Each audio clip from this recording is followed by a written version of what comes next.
Hi friends, welcome to Bella's Stitchery. It has been quite a year.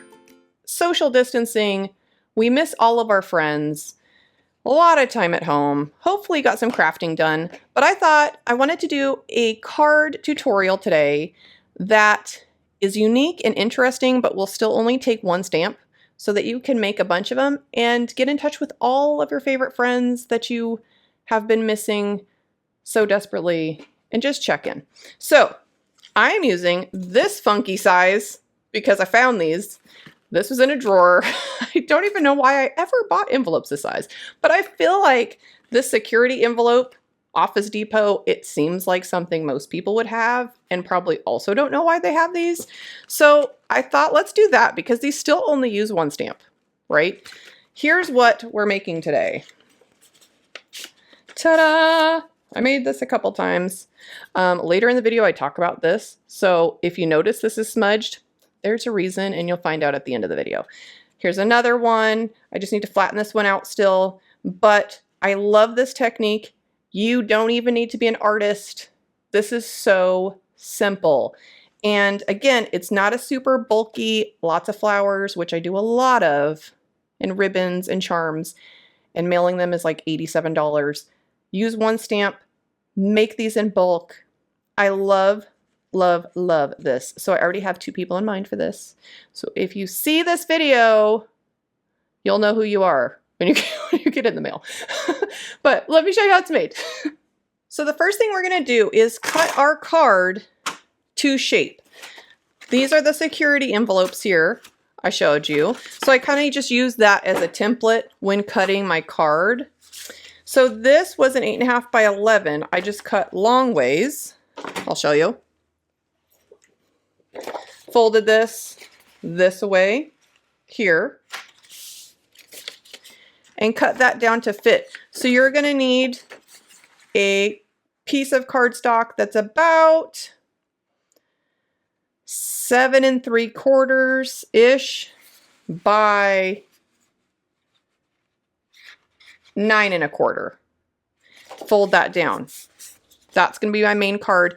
I'm going to add another insert like this inside so that I could write on it. But for the outside, you're just going to cut some white cardstock. You could use watercolor paper too. And that measures about, where are we at? 3.5 by 9.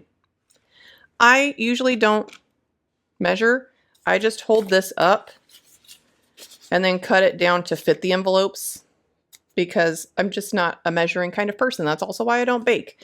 So once you have that cut, you get to do the fun watercolory part, which is take the Distress Oxide of your choice. These are some of my favorite color combos. It's even in my home decor. I used peacock feathers and twisted citron. And the stamp I'm using is from Prima Marketing. They have the most beautiful stamps. I think we can all agree. Whatever our disagreeing and other things in our lives, let's all agree. Prima Marketing and their stamps. I mean, come on. Cute, right? I'll put some links to these too. So if you want to check that out down below, they're fabulous and they're huge, which I also love. Sometimes I just stamp, I don't know, whatever. My kids' lunch bags. Look at that, pretty. So I thought this one was kind of nice for that kind of like a miss you, how you doing kind of vibe, which I feel like we all need a little like, how you doing right now? So what I want to do is kind of get an idea about where my stamp's going to sit because that's where I want the majority of my color. So I'm going to put some of the peacock feathers here. And some twisted citron here. And then I'm going to spray this down with some water. And then I'm just going to pick up my paper, again, kind of get an idea. I want it about there. And you just kind of plop it down into the magical color water. Oh, it's always so pretty. And it's always such a surprising reveal because you never know exactly how it's going to look. And if you don't like it, you can go over it again, or if you want to add more, but you can also just get a new piece of paper. So don't be afraid of ink. I know I get a lot of comments sometimes with stencil. Some people are just, they're nervous because it seems like a lot of pressure, but really it's not. You mess it up, no one ever has to know this took you 4 tries. You know what I mean? And trust me, for me, sometimes it does take it. Now I'm going to blot this down because I don't want this to be too wet, and I want to basically immediately stamp on top of it. So here's my pretty watercolor, and I'm going to use my Tim Holtz stamping board. I love this. It makes it easier to restamp if you need to without worrying about it jumping all around or trying to reline it up. So what I'm going to do is try to find a way, because this is a weird size, to make this fit about like so. That's perfect.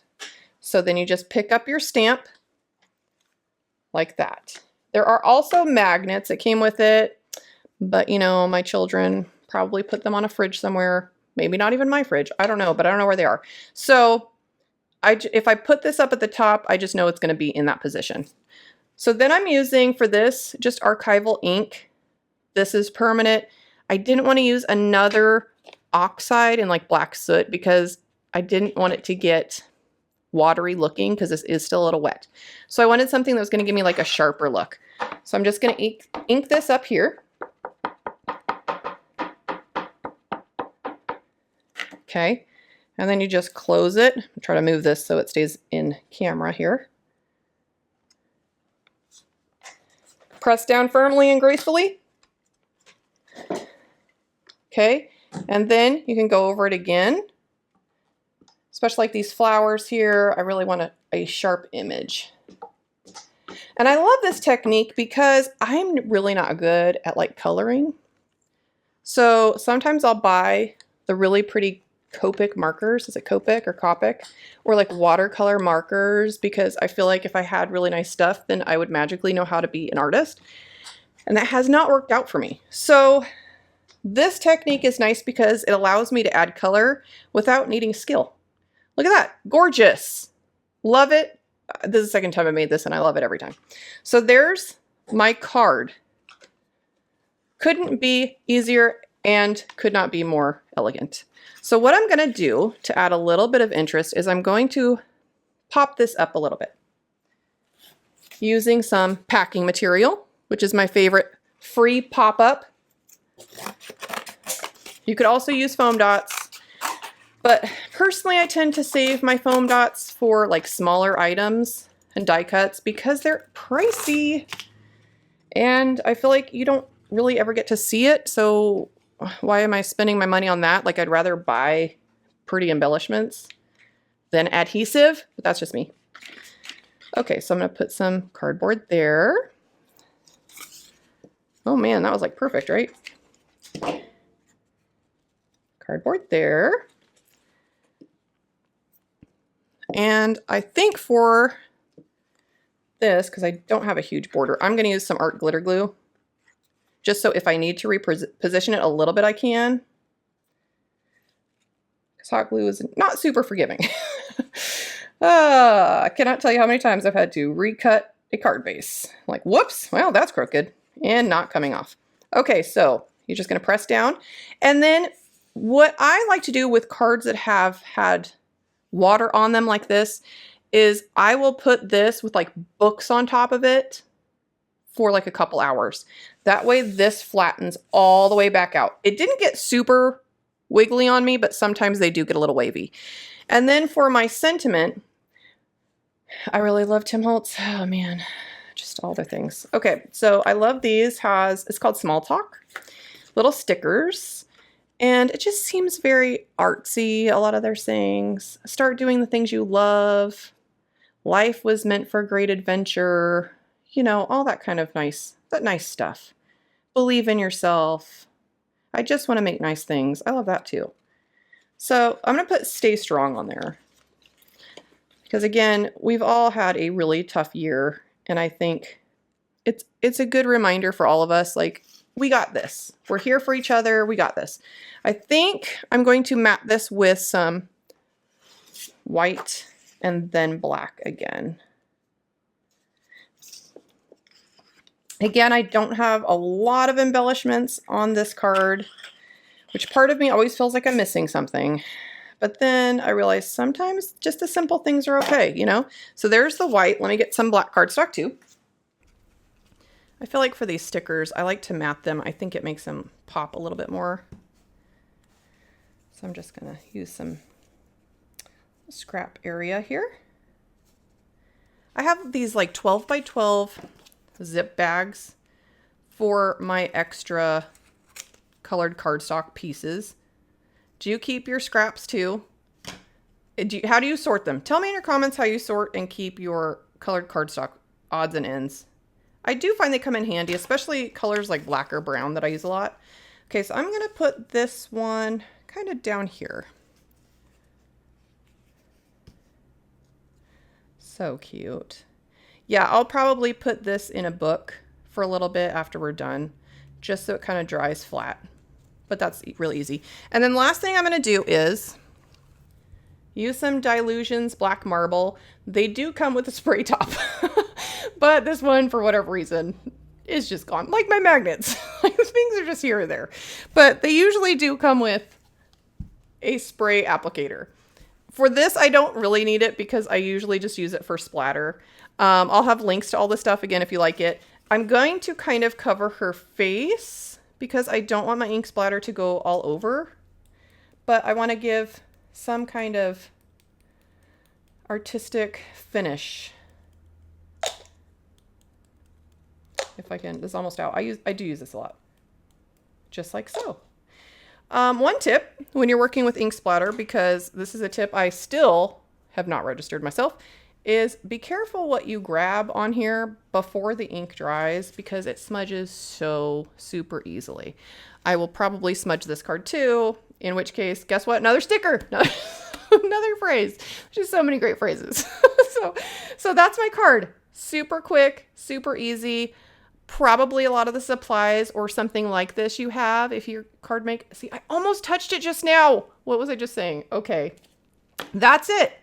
Easy to ship off. Fits in a regular stamp envelope, even though it's cool size.